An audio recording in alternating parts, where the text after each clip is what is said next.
Welcome to Mimi Stories 256. Please like, subscribe, and comment. A like means support. Let's continue with our next chapter of The Price of Her Belonging.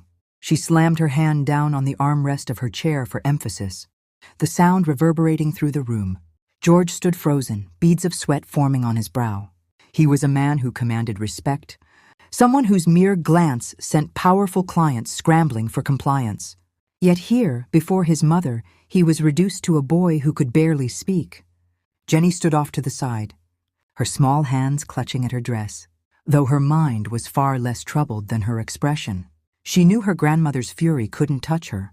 The old woman could rant and rave all she liked. Her parents had already given their word, and Jenny, clever as she was, only needed to look pitiful enough on the outside to get her way.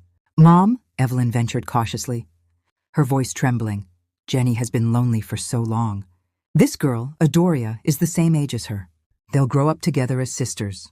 It's what Jenny needs. "Quiet!" Adelaide barked, cutting Evelyn off with a venomous glare. Her tone dripped with condescension as she added, "Whose fault is it that the child is lonely?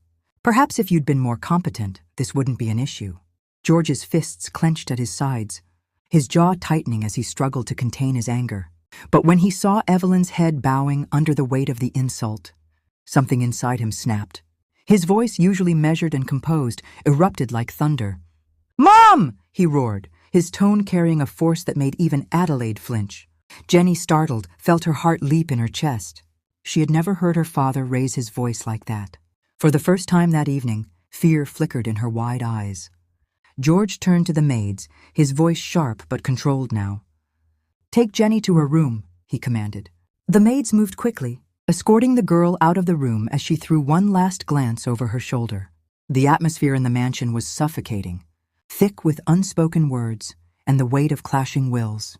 Adelaide's gaze remained fixed on her son, her authority momentarily challenged but not yet defeated.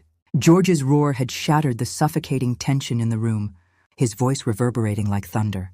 The air crackled with unease as Mrs. Adelaide recoiled slightly in her seat, the rare sight of her son's defiance stirring a flicker of shock in her stern eyes.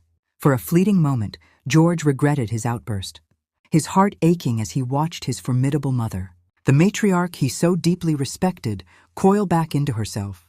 But the sight of Evelyn, her head bowed, and her spirit crushed under Adelaide's cruel words, reignited his resolve. Taking a measured breath, George straightened his posture and turned to face his mother,